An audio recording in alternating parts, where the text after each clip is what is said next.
This week on the Physio Foundations podcast, I'm talking to recently graduated physiotherapist and PhD candidate Jess Coventry about networking and how to find mentors.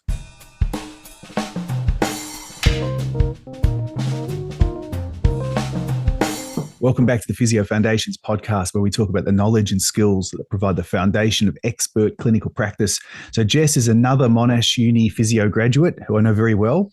And Jess was a student with us, of course, and then a peer mentor and an educator of other students when she was a student within our peer-assisted study sessions program, if I can say it properly. And Jess is now busy. She's graduated. She's developing her education skills as well as doing a PhD. And Jess approached me about this episode, and it's her idea. And I thought, let's do it. It's a very good idea. We're going to have a discussion about how to do networking and how to find mentors and anything in and around that. So there's a lot to discuss. Let's get on with it. Jess Coventry, welcome to Physio Foundations. Thanks, Luke. Thanks for having me. How are you, first of all? Yeah, I'm good. When did you graduate? Just for complete the bio. End of 2021. So not too long ago. And how's the career going so far? So far, so good. PhD is recent. I feel like in the 2 years, it hasn't even been 2 full years since I've graduated. And I feel like I've tried a lot of things to get to where I am. Well, tell us about some of them. Tell us a bit about your background and interests and what you've done since graduating. I finished at the end of 2021. And I finished my placement a little bit earlier than that. So I had a period of time off in the middle of the year where I didn't have placements, because placements are those 5-week blocks that kind of pop up and sometimes you don't have anything to do. So in the middle of the year, I started my job searching, and I looked at private practice, and I looked at hospitals, and I looked at community health, and I didn't really know where I wanted to end up. But I was also pretty burnt out. So I made the decision to go into community health based on the flexibility of it and the ability to work part-time. Okay. So I started in community health, both aged care and kind of a rehab in the home, 3 days a week. And while there were definitely things I enjoyed, it wasn't what I wanted. So I did 3 or 4 months of that before I left. And then I was jobless for a while, searching for what I really wanted to do. And I wasn't sure what that was. And then in one of those opportunity pops up and you jump on it situations, I found a education support job at a school. And I went and worked at a public high school with 1,100 students, and I managed their healthcare centre and every health record of every child in that school. And I loved it. Wow. Who knows what's going to happen in life, right? You're going to end up doing all sorts of things that you never dream of. That wasn't on my bingo card. Yeah. And as part of that, I was working shortened days, 5 days a week, but shortened days, which meant I had a little bit more time. And I took on some sessional work with one of the academics at uni. And through that, ended up finding a PhD opportunity after doing some research assistant work and some teaching associate work. I think there's a lot in there that's very relatable for people. Yeah. Including the part when you were not sure about what you wanted to do, and also that you wanted some work where it was flexible and part-time and buy yourself some time to think about that. And that seems like that's been a really important part of getting to where you are now, and you've started your PhD with Professor Kylie Williams. I know Kylie really well, and you're doing a topic that's really of interest to you. So tell us about your PhD. So I started in April, so very, very new into it. Yeah. The opportunity popped up, and the PhD, I'm under the Kids Leg Pain Project, which is run by Kylie. which means I didn't necessarily select the topic, but the idea of when I met with Kylie and discussed it, the idea of being able to take kind of children's chronic pain, chronic lower limb pain, and run with wherever I wanted to go with it was really appealing, and something that has been a passion of mine from very young, but kind of followed me throughout, is this idea of language.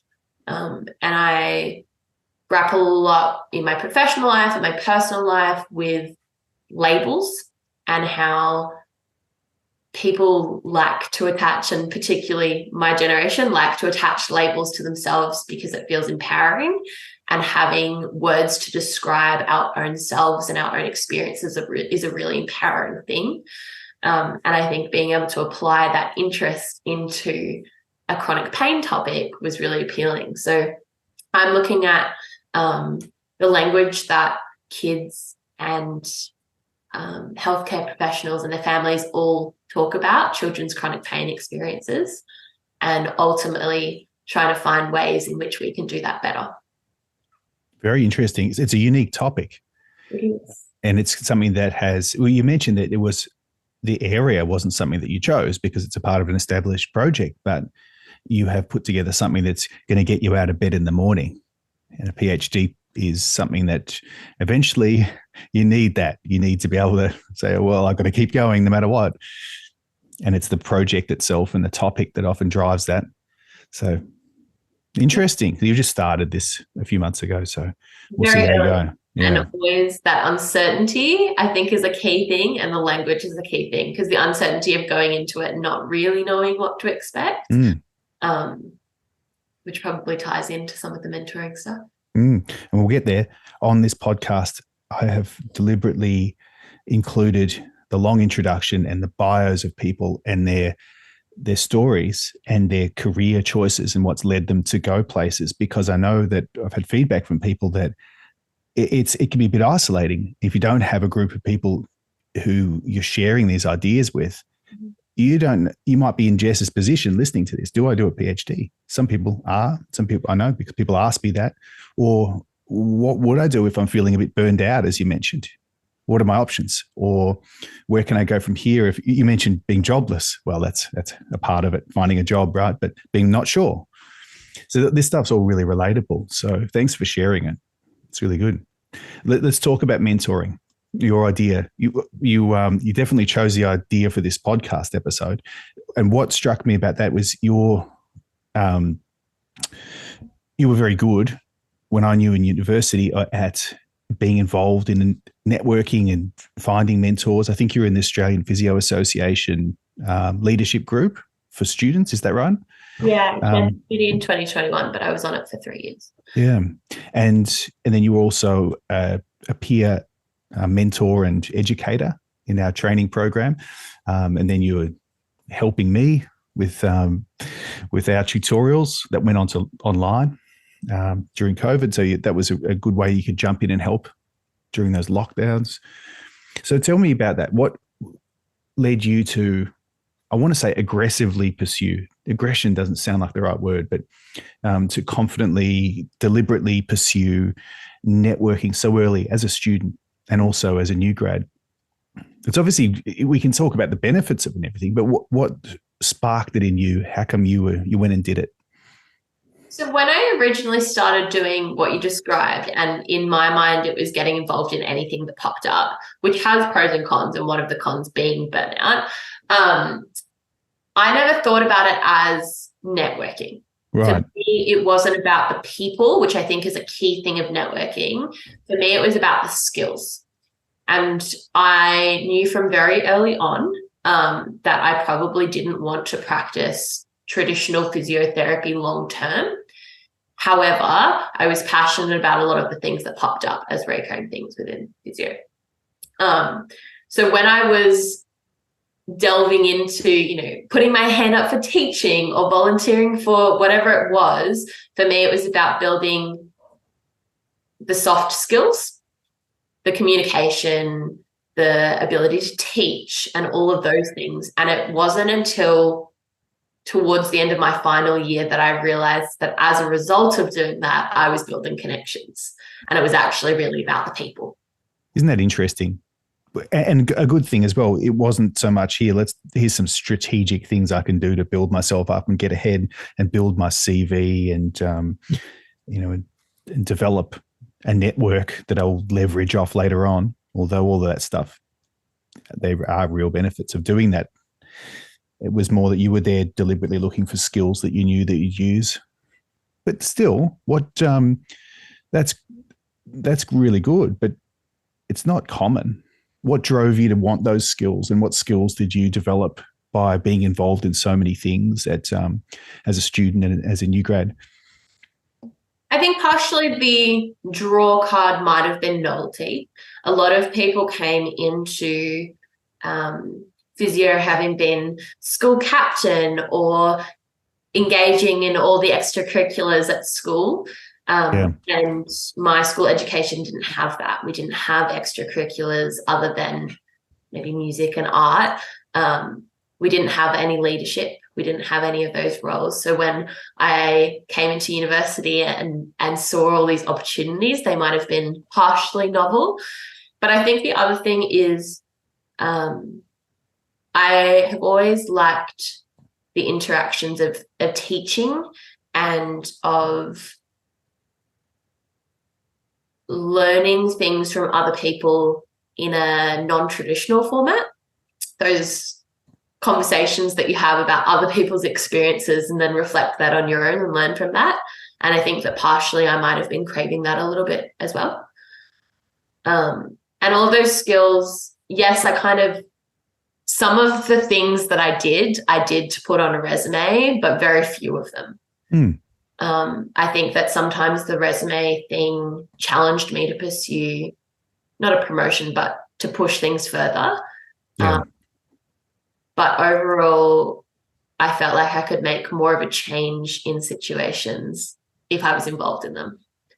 Yeah, I mean, you're on a mission now. I mean, you're in a PhD just after graduating, so you're really putting time and real effort into developing your career here. You're really going for it, and that's interesting that it's not necessarily all strategic and building up a resume or a CV, but you note that there are benefits for doing everything you've done. So let's talk about others and other students, particularly listening to this, or new graduate practitioners. Maybe they're not doing as much of that stuff.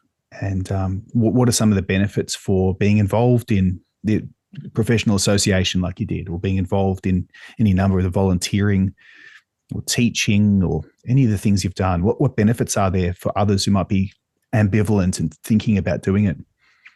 I think I did a lot of things, and that's not a necessary thing. That's a good point. Yeah. It's worth practicing. Yeah. It's all individual, isn't it? It's not necessarily you have to do all these extra things. Yeah. Correct. And I didn't know where I wanted to go. So I know that if I was a new grad and I wanted to pursue a career in private practice, there's particular things that I might want to upskill in. But at the time I didn't know. So I did a little bit of everything. I think if you're taking on additional work, keeping in mind that physio, whether you're studying or working, is very full on. Yeah. You can only do so much. It's worth doing something that either sparks your interest and you really enjoy, or something that you feel that you need to really tick that box because it will benefit your career long term. And I think that if it's not either it has to be filling up your cup and giving you energy, or it needs to be one of those things that's a strategic extracurricular or extra thing that you're doing to progress your career. And if it's not either of those things, like potentially the other side of that is it making you money potentially?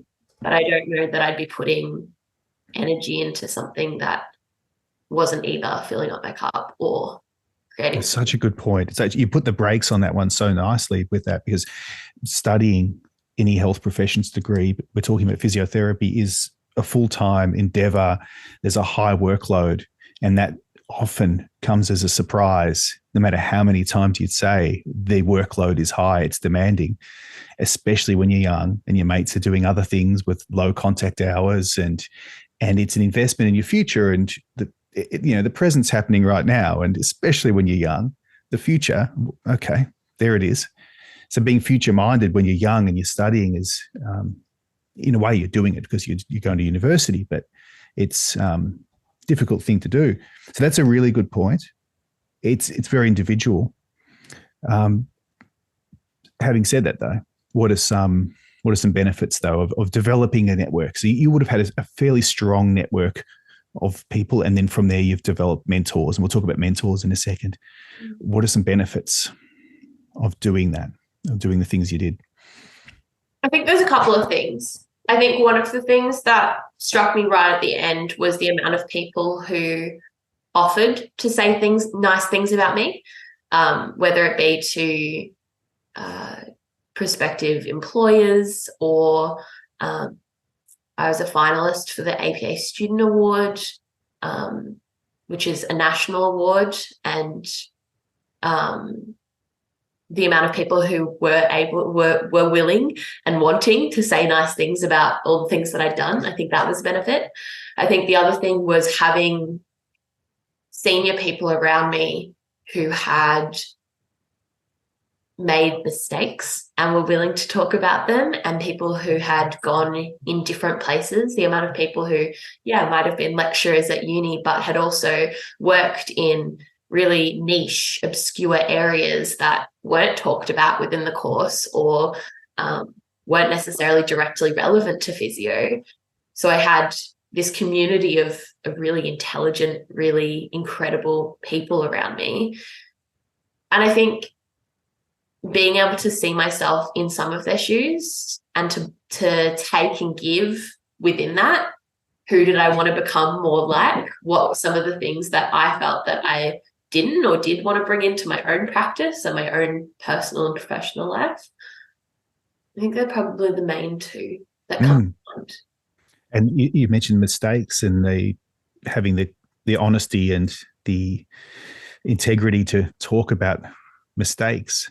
That's something that you only really talk about when you've built some sort of a personal connection with somebody, and that helps when you're working with them. And there's only so much we can do on Zoom and on networking, on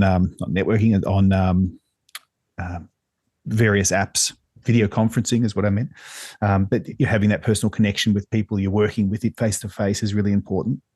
What are some mistakes that, without getting too specific, that you learned from others? There's a quote here in this, isn't there? It's better to learn from a wise man or a wise woman.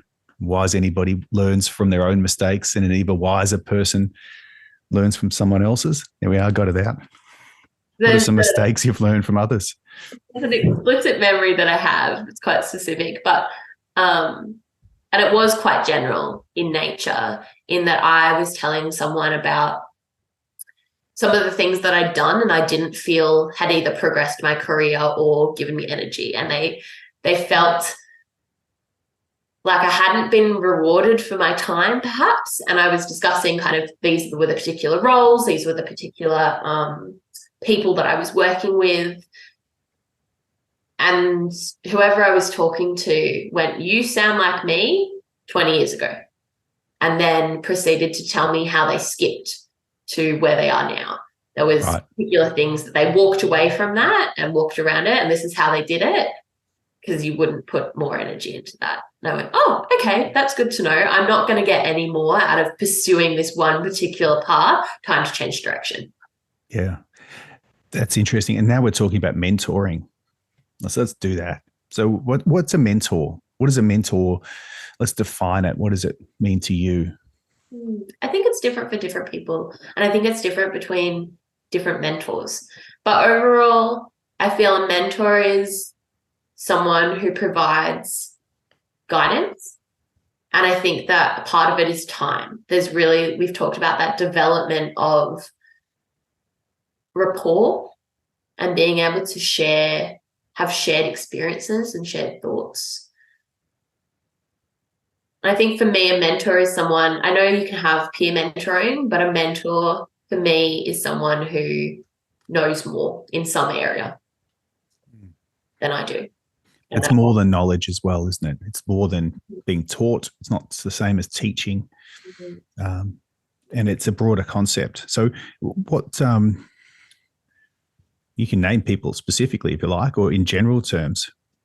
What were some mentors that you've had that have really shaped what you're doing so far, and all the benefits of deliberately seeking mentors? So I feel like I've had a lot of mentors, and a lot of them haven't been long-term. The two that probably I've had long-term are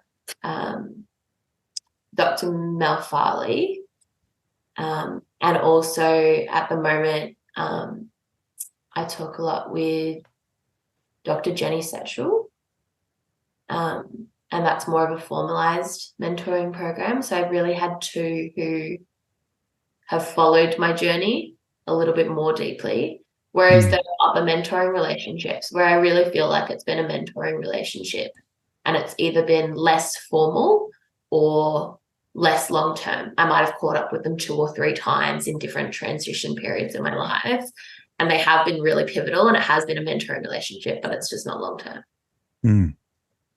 I'm part of the Australian Physio Association mentoring program that they've got going now, and I've been registered physio for over 20 years, so I don't feel like it's been that long. But so I'm a mentee in the early career researcher program in the school, and I'm a mentor in the clinical version of that for the Physio Association. Really interesting experience, getting a lot out of both of those. So they're formal programs. So talk to me about formal versus informal. We'll talk to me a bit more about that mentoring, and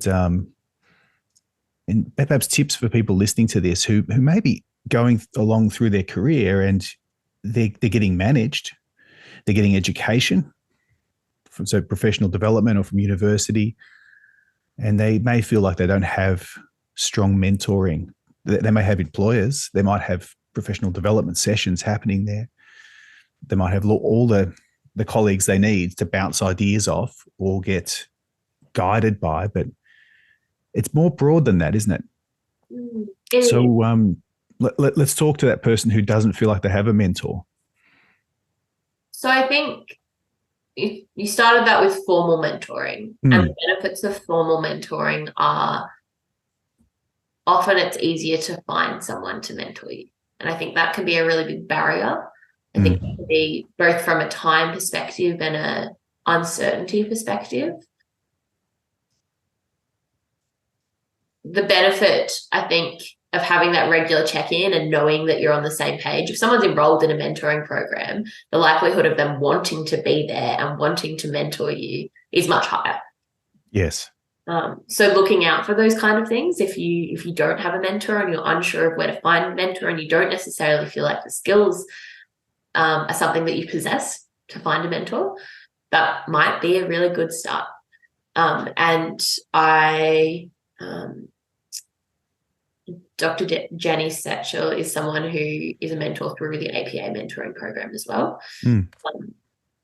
Yeah, great. And a fantastic match. We get along very well. I think they've done very well with that program. I've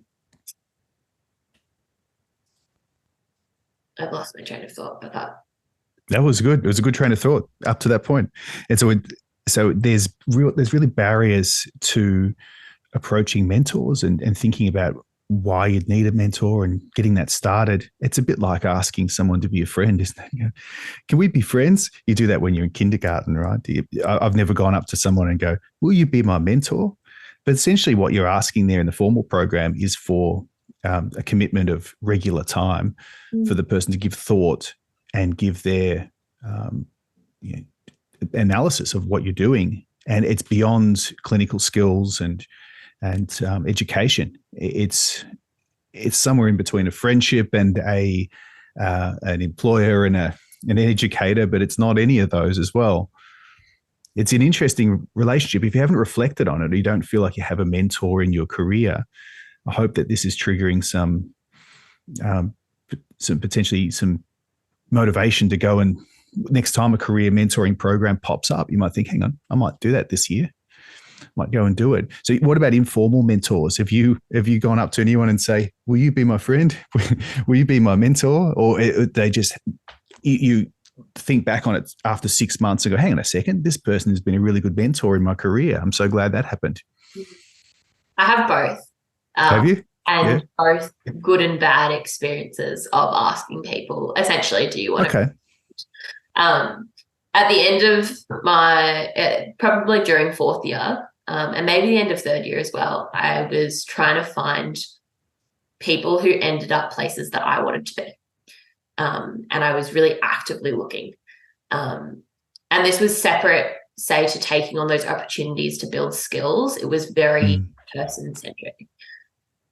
So I did a lot of work on LinkedIn, much to the dismay of some of my non-academic friends. LinkedIn is a wonderful platform, but there's definitely some stigma for those who don't use it often. Is there? Well, just to interrupt you then, I don't know about such stigma because I guess I'm a generation ahead and we don't have any. Yeah, no one really says things like that to us. What do people say when you're on LinkedIn? It might be a generational thing. It might be. It's not cool, is it? Sure, but it's very not cool. It's very uncool. Okay, interesting. Because I know I've seen a lot of students and former students on LinkedIn have connected with them there, but it's it's not TikTok. It's not TikTok. It ain't cool. Okay. And for sure, like all my physiotherapy friends are on it. Some of them use it more than others. Often public posting for those who don't have, the networking posting can be a bit frowned upon, but it really depends. People use it however they're going to. People are going to judge you on social media, whatever platform you're using. So I have used LinkedIn quite a bit for networking. But what do you do on it? Is it more the connection with someone? So then well done on you, and you just sort of like their posts and you're just connected with them and you can see what they're up to, or is it the DMs and is there more to it? Is it just building a big group of people that you've got there so you can contact them if you lose their email, or is there more to it than that? I do a bit of both. So with the liking and the posting and the following different people, that for me is, there are a couple of areas of interest that I don't feel that I am necessarily involved in and up to date in. So I follow a lot of, for example,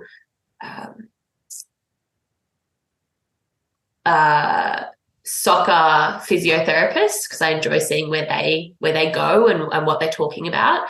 Yeah, great. I'm not on Twitter, so I feel like I get a lot of the newest research dialogue and conversations around that from LinkedIn. Same with LGBTQIA plus research. I follow a lot of advocates who are not necessarily in the research space, but are advocating for changes and inclusivity in that area, especially within healthcare. But in terms of networking, I guess there's two. There's it's kind of quite informal and fluid, and those people don't necessarily know who I am, whether I'm a connection or not. And then there's the more direct ones. And I think I haven't had a lot of success messaging people on LinkedIn, whether it's they don't reply or they don't check it for a very long time, and by the time they get around to it, it's not necessarily the same area of interest, and that might be because my areas of interest bounce around a lot more. But I think that you do have to do the general stuff, but you do actually have to ask directly if you want to talk to someone. The likelihood of someone who is higher up and you've sent them you've liked their post or congratulations, and then messaging you and offering you formal mentoring is very, very, very unlikely. And even them messaging you and going, oh, would you like to have a chat and I'll share my experiences with you, also very unlikely.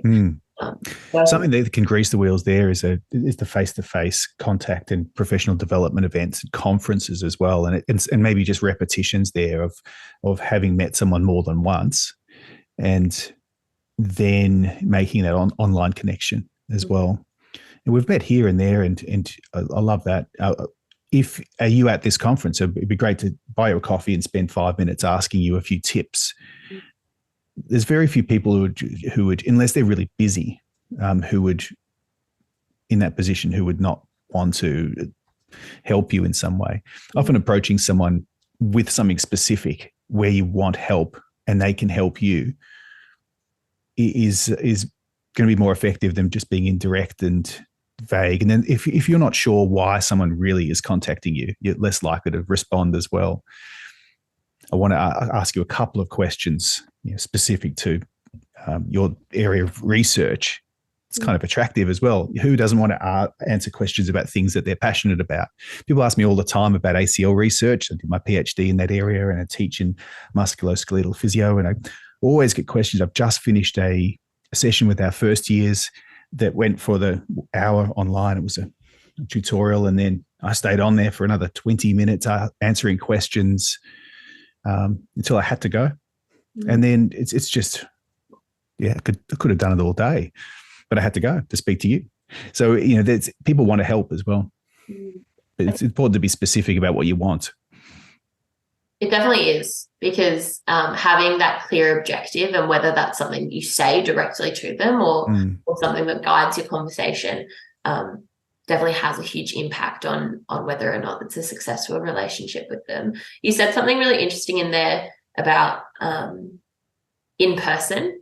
And I think that, reflecting on my own experiences, I finished uni in 2021. So the predominant part of my networking was online during COVID, during Zoom. And so navigating, a lot of people said no because they were burnt out and they were busy, especially in healthcare. But a lot of my networking hasn't been in person. And I think that's probably worth mentioning. The university things and seeing people in person, probably, but outside of my university network, there's a lot of people that I've spoken to and probably won't meet in person. Isn't that interesting? I can list quite a few people now who I have a close professional connection with, and I've worked with and done things with, collaborated with. And I know their face so well, and I know what shirts they wear, and I don't know what trousers they I've never seen them in person. I don't know how tall they are. It's interesting. So the majority of your successful networking and connections, and even some of your mentors, has been, even if you've seen them before, it's happened online. We're talking online now. Why not take advantage of the amazing times we're in, and the methods we've got? Yeah, beyond the phone and being in person. But there's an assumption there that in person is stronger than online, but there's definitely pros and cons of the two of them. We don't have to travel somewhere and set up a podcast studio. Here we are. And there's many advantages. I think another thing is it makes people more likely to make the time for you. If I'm asking someone to come and get coffee with me, even if it's at their own university, they have to block out the travel time and you have more social chatter, which there are pros and cons when you do in-person events. Whereas, especially in the last couple of years, the amount of times that I have messaged someone and said, hey, can I have 20 minutes of your time? Which is a very small amount of time, but the amount of conversation you can get done in Zoom in 20 minutes is quite extraordinary. And being specific about what's needed, but also the time as well, is really helpful. That's a really interesting point about, I hadn't really reflected on that too much. You do just get straight down to the business at hand quite often when you're on the phone or when you're connecting via video conference. And so there's less travel, less social chatter. There's a clear benefit for both. And you might argue that you've had more networking and more mentoring and more connection opportunities because of the fact that things went online for a while and a lot of things stayed online. Yeah. Interesting. Because we quite often talk about the bad parts of being online. I was going to say there's definitely those pros of having more of it. I think something that I probably missed out on is, in the bigger groups, being able to have those individual conversations with people. And so we had to get really good at formalizing that. And I can't remember what event it was, but I remember there was a lecture that I went to and people were kind of chiming in. Everyone had their cameras on, which it's a teaching dream. Zoom, but someone was saying something very intelligent and something that I wanted to know more about, but it wasn't super relevant to the lecture. So I had to message them afterwards to ask if they wanted to talk about it more with me, because I didn't have that opportunity in person to just be like, hey, tell me a little bit more about that in our break or afterwards. Which was a little bit awkward because I had no previous connection with this person. I think it must have been Monash. So I took their first name and their last name and at Monash, and emailed and said, I think this is probably you. If it was you, you were in this and you said this, and I would love to know more about that. I was wondering if you had 20 minutes to have a little Zoom meeting and talk further about that. To taking those opportunities, I think the more you ask, the more it normalizes it. I went to the APA job show at the end of my third year, so a year early, because I often it runs a bit later in the year, so I wanted to feel like I knew what I was doing going into the next year. And I asked every single person that I spoke to. Again, it was online, and I spoke to 6 or 7 people during that time. I asked every single person, bar a couple that they weren't in areas of interest, but the ones that I liked and felt like I got a lot out of, I asked if they had 20 minutes to discuss further, and whether they had an email, if I had any questions I could email and that sort of thing. One of them looked me right in the Zoom, via Zoom, I was going to say right in the eyes, and goes, this is not the platform to be asking for that. I think it's really disrespectful. Why would you say that? And I was like, oh, okay, no worries. The last 2 said, yeah, that's fine. No worries, apologies for that. And that was it. And they never spoke to her again because she didn't want to. But I had the opportunity to talk further with a grade 4 from one of the public health networks who happened to be online. And I think we met up 2 or 3 times, and she gave me some insights into her personal life and how that shaped where she got to, and gave me some advice on where she thought I might want to look for more resources on inclusion and diversity and how we can incorporate them in physio. So I had that opportunity as a result, but with that, I asked 5 people if I could meet with them later. 2 of them I didn't. I just sent them email follow-ups, and they offered to provide further advice if I pursued a job at their hospital network. That one I met with a couple of times. One of them shot me down, and the other one never replied to my email when I asked. But I think that experience, that one condensed experience of asking a lot of people, meant that I felt comfortable in my approach to just start directly asking people. And we have 20 minutes to discuss. And it was specific and focused, and there was a time limit to it. And the people who were helping you or not helping you knew exactly why they were helping you and what you wanted. And you've really sort of outlined some methods there that people, perhaps they're a bit shy, or they haven't tried that approach yet, and they feel like they could benefit from mentoring or widening their network. They can use those methods. You just found their email addresses and contacted them and went forward. So that's really good. And I mentioned, I was searching for some words earlier, and I said maybe you've been aggressive with networking, and then I changed my mind and I said maybe sort of more positive, and I can't remember my word, but it was more strategic perhaps. You're far from aggressive, very calm person, and you're very easy to talk to. So you don't have to be a type A, wound up, friends with everyone. I'm the life of the party. I'm everywhere and everyone loves me. Sort of, you can be calm and measured, thoughtful, and doing a lot of outgoing communication, reaching out to people. And when that person shot you down in flames in the conversation and someone else didn't reply, what happened? Did it cause any harm? No, the world didn't end. The world didn't end. It didn't go badly upon my reputation. I didn't not get a job because of it. But no, you learned from it. going to ask me to talk to them for 20 minutes after. And I keep saying 20 minutes, and that's just because that's what I did at this particular job show because I didn't know them.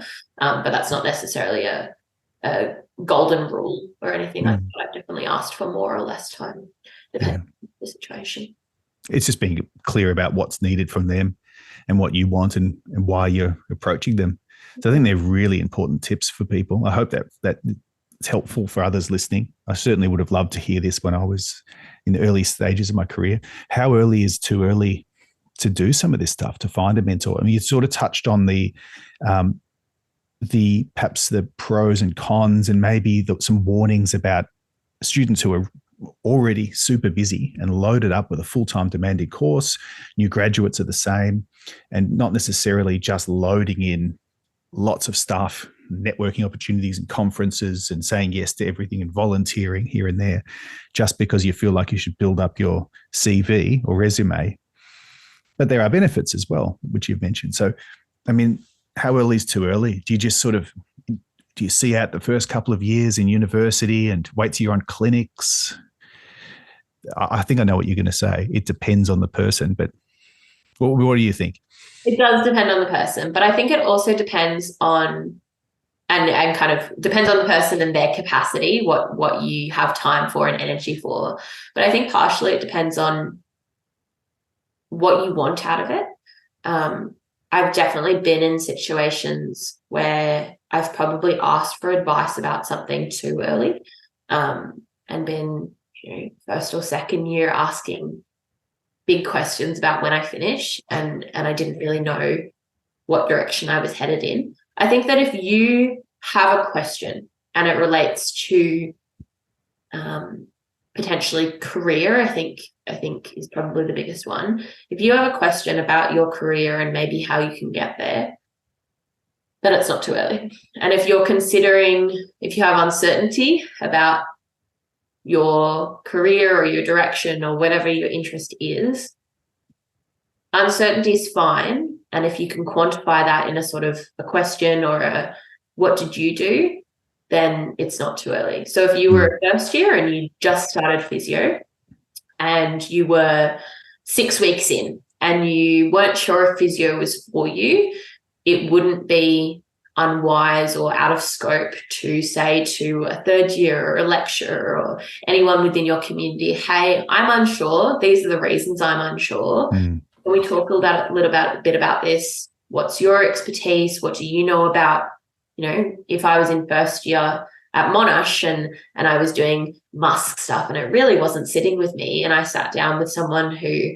I felt was a tutor at uni even, it was like, oh, these are my uncertainties. And they went, how would you feel about, and described neuro rehab to me. And I was like, oh, there's more. It's kind of broadening your horizons a little bit, because there are always people out there who know a bit more about you, about a certain topic, whatever that is. So I guess finding someone, but it's never too early. You could have done that finishing school, and asking someone, hey, what did you do? Because I'm unsure, and building a kind of mentoring dynamic. I think it's another important aspect is you don't have to have a mentor who does the same thing as you. I think that's a common misconception. There's no reason for your mentor to be a physio. They don't need to be.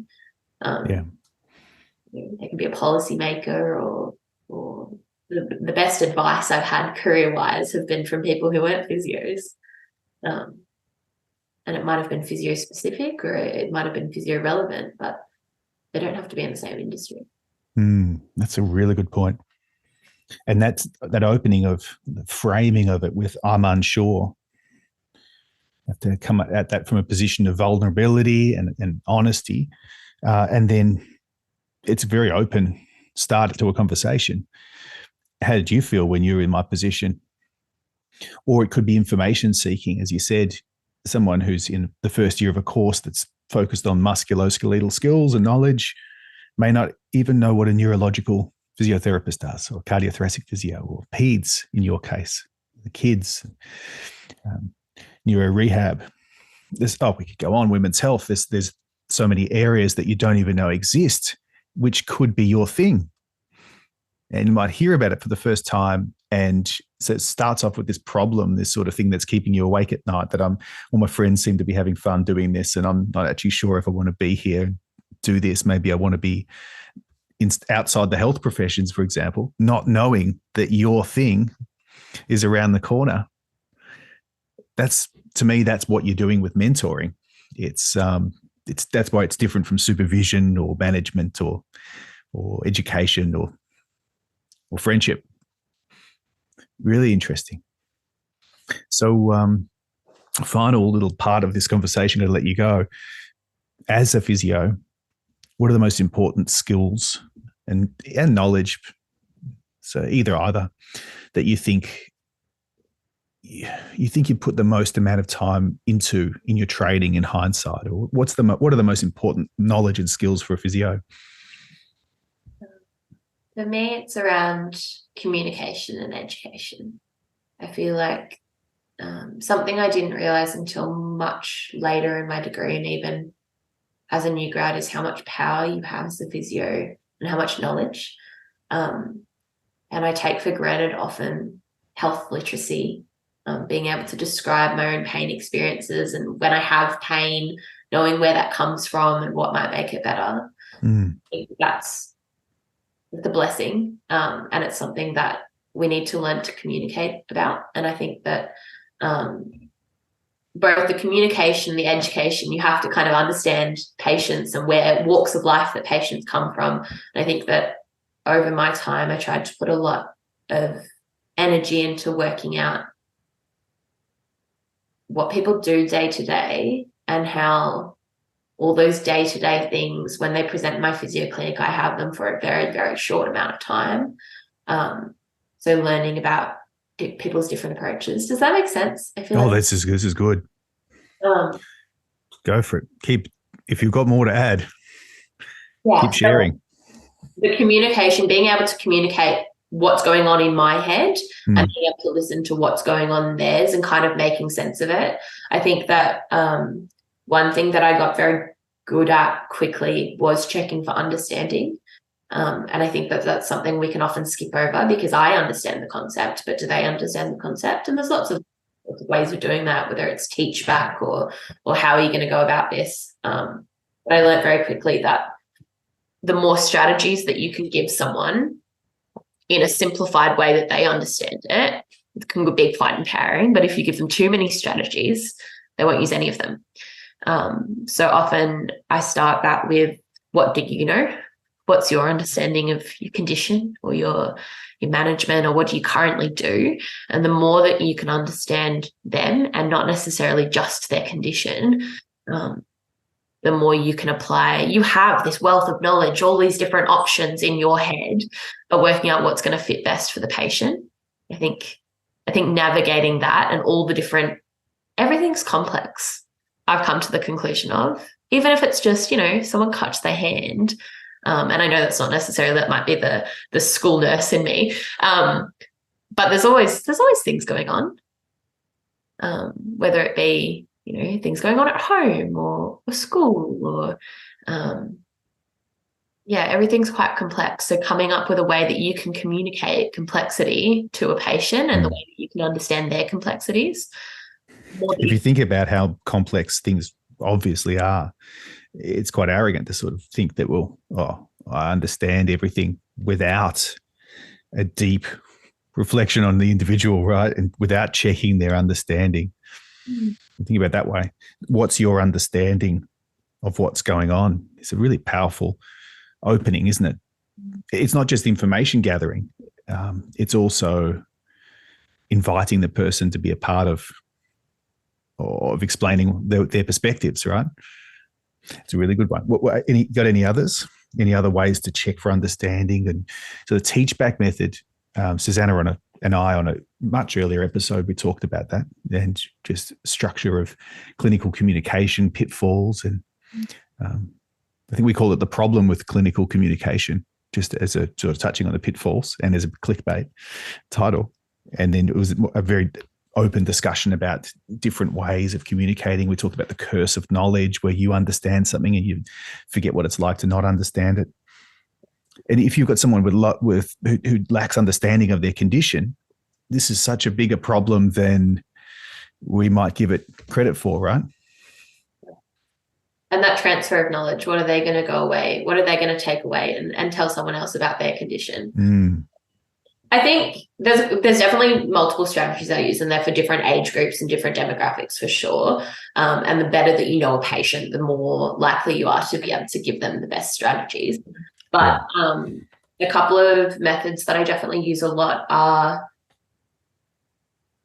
asking them how much capacity they have for particular treatments. So, for example, I have a patient that I see, or a athlete that I see relatively regularly through soccer, and when I ask, are you going to do these exercises, it's usually a no. So we only give him one, and he feels like he can manage one exercise, but if I was going to give him 3, he wouldn't do any. So coming up with strategies that's going to work for him. Are you going to do this? I'm very, very brutally honest, sometimes to a fault, but often, okay, what have you done about it? What are you going to be able to do about it? Those kinds of questions. There's a way of being brutally honest, though. I bet people love you for it.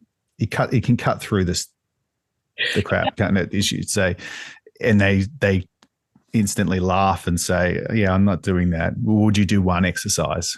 It takes 5 minutes. Well, yeah, I'll do that, but I'm not going to probably plow away at this for 45 minutes. And sometimes it's no, I won't do an exercise. There's one I do, like I work at I volunteer at a cycling club, and I have one who has a hip flexor and injury, and I said to him, are you going to do any strength training till the end of the year? And we've still got a month and a half left, and he definitely no, I don't have time to. Okay, so we're going to have to manage you day to day, and it's going to look a lot different to someone who would do some rehab, and therefore it changes my timeline, it changes my education, it changes how much I need to get through in my 15-minute chat with him versus someone else if I was going to see him every single session, because he's not going to be training every single session.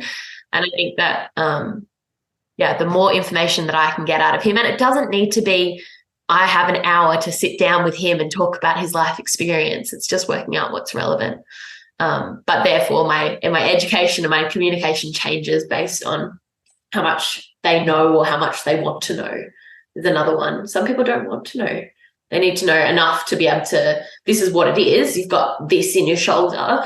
But they don't want to know about the structures. They don't want to know about the biomechanics. It just goes over their head. It's too much.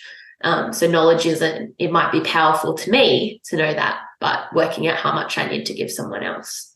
I wish I knew some of this when I was first graduating and working and studying. And in many ways, our collective knowledge of the human and the human the psychosocial elements of what we do has increased. And so some of this would have been at least a part of your training and the way we train you, and some of it will be from your personal experiences and some from mentoring and working as well. But the way you put that together is really helpful. And just stepping back a little bit and thinking about evaluating the person's understanding and being brutally honest, as you said, but there's a way of doing that as well to earn people's trust and maintaining that connection with them and getting closer to the truth. Mm-hmm. So there's a lot in there for people to reflect on and think about, and myself included. That's really good. Any final thoughts? I've got to let you go. I think building that confidence to be able to ask someone for something is tricky, being able to ask questions. And I think that you have that time, especially networking or something, you have that time to build some questions about what you want and kind of orientate yourself to, I think self-reflection is essentially where I'm getting at. It's very important to be able to reflect both after and before. So if I'm going in to see a patient, what do I need to get out of this? What do I need to know about them? And reflecting back afterwards, okay, how did that go?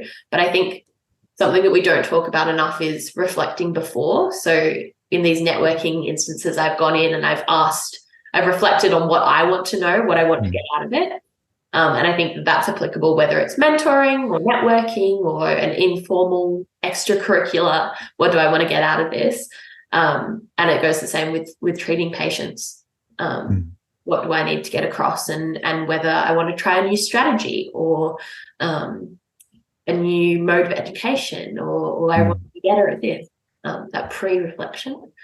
And you have to give yourself space for that to work. When you run off your feet and you're in your own head, that's a difficult thing to do.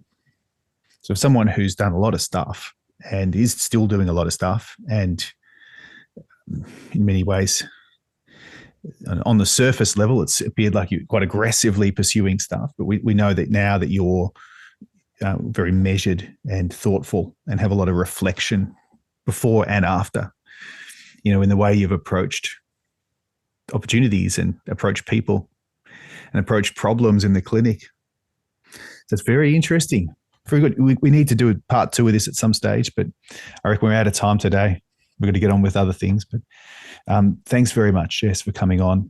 It's a very different conversation for the ones we might have if you're coming into the uni and helping with some teaching, or if I see you in the corridor and I ask, how's your PhD going? Oh, that's good. We really got into the weeds there and into the depth of the topic. I really enjoyed that. So thanks very much for coming on. Thanks so much for having me, Luke.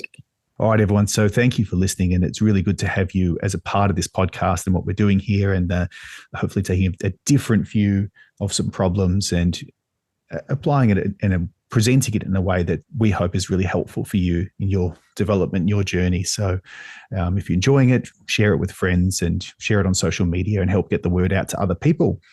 So we'll leave it there. So thanks, Jess. And until next time, this is Jess Coventry and Luke Periton wishing you all the very best with your studying, professional development, and lifelong learning.